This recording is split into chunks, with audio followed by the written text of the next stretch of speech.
From a haunted library all the way to a potential devilish sacrificial circle, here are the top 5 haunted places in North Carolina you should never visit. Number 5 on this list is the Carolina Inn. This inn has actually been voted one of the most haunted in America by a few different lists. The University of North Carolina says the Carolina Inn was built in 1924 and quickly became a popular hotel for visitors and graduates of the university. In 1948, the Carolina Inn's most long-lasting guests checked in and apparently never left. Dr. William Jacox was a fun-loving man with a witty sense of humor, had recently retired from practicing medicine, and decided to make the Carolina Inn his final home. He lived in room 252 for 17 years before his death in 1965. As shared by the Carolina Inn, guests that have stayed in Jacox's old room report being inexplicably locked out of the suite. One time, the lock was so stubborn that a workman had to use a ladder to break into the room. Visitors have also noticed strange occurrences such as messy bath mats and previously closed curtains being pulled wide open. Some have encountered the smell of freshly cut flowers despite none being in the room and felt their bodies become strangely cold for no apparent reason. This is only part of the stuff that goes down at this room as well, guys. Some people have reported seeing a poorly dressed man approach them looking for an unlocked door, and then if they show it to him, he runs away screaming. It's thought that this is the ghost of Dr. William Jacox. I don't know why unlocked doors scare this dude so much, but anyone who's gonna spend 17 years in this hotel is probably a bit of a weird dude. Unless you want to deal with a crazy old doctor ghost messing with you all vacation, I'd stay at a different inn. Number 4 on this list is the new Hanover County Library. I don't know why, guys, but something about haunted libraries is just so intriguing to me. Like, it just seems so mystical and mysterious, I guess. This haunted library is located right in Wilmington. There is a woman that haunts this place who's believed to be a patron. Apparently, she used to donate quite generously to this library and in death doesn't want to leave it behind. She isn't the only ghost that walks the halls here and haunts the books. There's a male poltergeist who makes his presence quite known as well. He apparently died in a duel that happened here many years ago before this land was turned into a library. Nowadays, these two ghosts make it very hard to do any serious learning or studying considering they haunt the place so much. The woman isn't too bad, she just shows up and looks super creepy, but from my reading, she only actually punishes those who cause harm to the library or make fun of it. Those who come here to learn and to read, she leaves them be for the most part. The man, however, is certainly quite the pest. He often messes with those that come here and makes it very difficult for people to accomplish anything. I love libraries, I think that we should all go to them more often, but maybe just not this one specifically. Number 3 on this list is Fort Fisher. Fort Fisher was a critical fort during the American Civil War.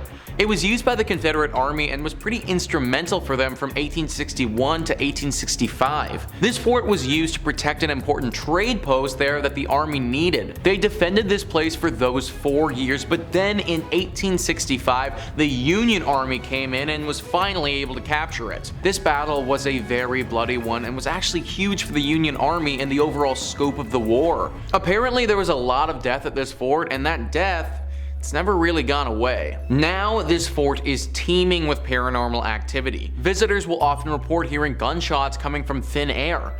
The sounds of many footsteps all running at once as if people were charging ahead. Orbs of energy appear in front of them from no apparent source. There are 2 very famous ghosts that haunt this place as well, Robert E. Harrell and General William Whitling. Robert was apparently an outcast who died under mysterious circumstances and has not been able to rest since. The general was actually taken prisoner and killed at Fort Columbus, but he returned to this place because he feels regret for how he failed in life. He was apparently responsible for defending this place and was not capable of doing so. A very haunted fort that I wouldn't recommend going to. Number 2 on this list is Lydia's Bridge. Who is Lydia and why does she have a bridge and why is it haunted? Well, Lydia is quite the famous ghost. This is a true ghost.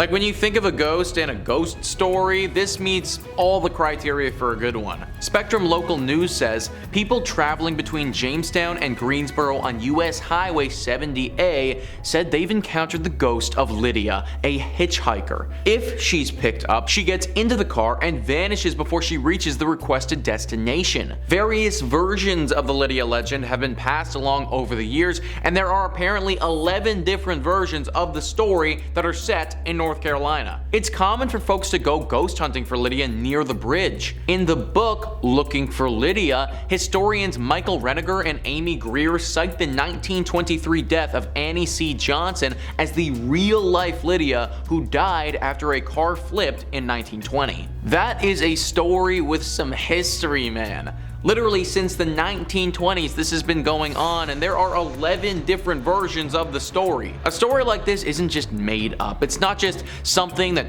one person posted on Creepypasta that became a thing. No, this has been part of the identity of North Carolina for a century. Countless people have picked up this woman and then had her disappear right before their very eyes. Car accidents have happened from people driving this woman and then getting so shocked that they spin off the road when she disappears. Lydia, or Annie, is a real ghost who stalks drivers along this road and especially this bridge. Although she isn't inherently evil in nature, as I said before, accidents have happened when people realize they were just driving a ghost around. I have no idea where Lydia is trying to get to, but trust me, you probably don't want to be the person to take her there. And finally, number 1 on this list is the Devil's Tramping Grounds. This is in reference to a very strange patch of soil in North Carolina. For decades, this circle of dirt has allowed nothing to grow on it at all, whilst the area surrounding it is home to luscious wildlife. The Sun Journal says regional legend maintains that Satan frequents the area on his nightly walks,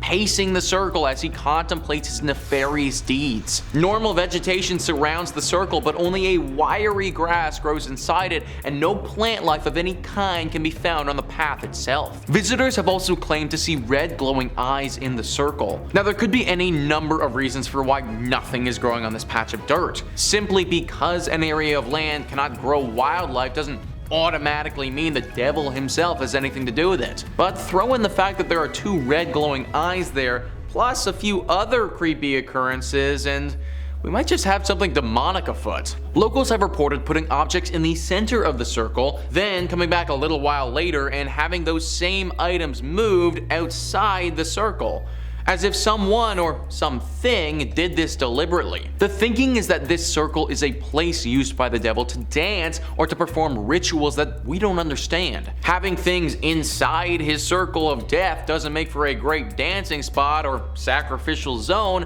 so those things need to get moved. That's why we see the red eyes in the night, and there's an overwhelming sensation of dread in the area. It's the devil doing his devilish things. A daring reporter actually decided to test this theory one evening and slept in the exact spot in a tent. He said that the entire evening he heard the distinct sounds of dancing footprints outside his tent, but couldn't spot anything when he looked out. My dude literally could have been like 1 foot away from the actual devil. No idea how he managed to make it through the entire night, but honestly, solid respect. Either way, this guy's story is an exception, not the norm. I'd avoid this place at all costs, cause if you don't, the devil might actually make you pay for it. But there you have it, guys. That is our list of the top 5 haunted places in North Carolina you should never visit. Please let me know in the comments down below what you thought about this list and some other super creepy, scary North Carolina spots that you guys know about. Also, please hit the like and subscribe button. Thank you so much for watching. I've been your host, Nicholas Playlog, and I'll catch you next time.